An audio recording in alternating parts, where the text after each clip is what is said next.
Yes, Sean, tonight Boris Johnson's political career is still hanging by a thread, with dozens of his own MPs perhaps actively wanting him out. This morning he knew that the very least he had to do, the very least required of him to give him a chance of survival, was to go to the House of Commons and show he was still up for the fight. Heading to Parliament to save his political life. Is it all over, Prime Minister? Is it time to resign? This was the most dangerous session he's faced yet of Prime Minister's questions, and a surprise was waiting for him. Those are the cheers as a Conservative MP, Christian Wakeford from Bury South, crossed the floor to defect to Labour.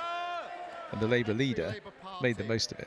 Mr. Speaker, like so many people up and down the country, he has concluded that the Prime Minister and the Conservative Party have shown themselves incapable of offering the leadership and government this country deserves, whereas the Labour Party stands ready to provide an alternative government that the country can be proud of. But after looking almost broken yesterday, today Boris Johnson had come to fight. As for Bury South, let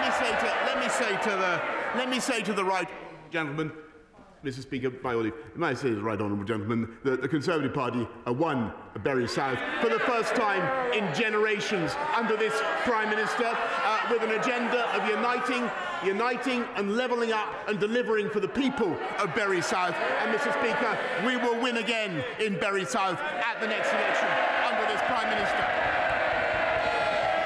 And then came the questions about the parties. This week, he's got a new defence.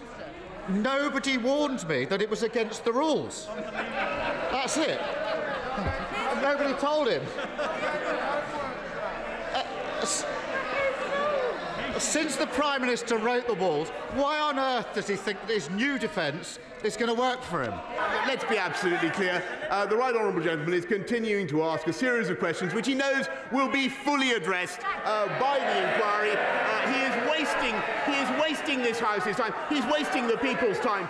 54 Conservative MPs have to send in letters to trigger a confidence vote in Boris Johnson. But it seemed no Tory was about to challenge him here until this moment. But I expect my leaders to shoulder the responsibility for the actions they take. Yesterday, he did the opposite of that. So I'll remind him of a quotation altogether too familiar to him of Leo Amery to Neville Chamberlain. You have sat there too long for all the good you have done. In the name of God, go.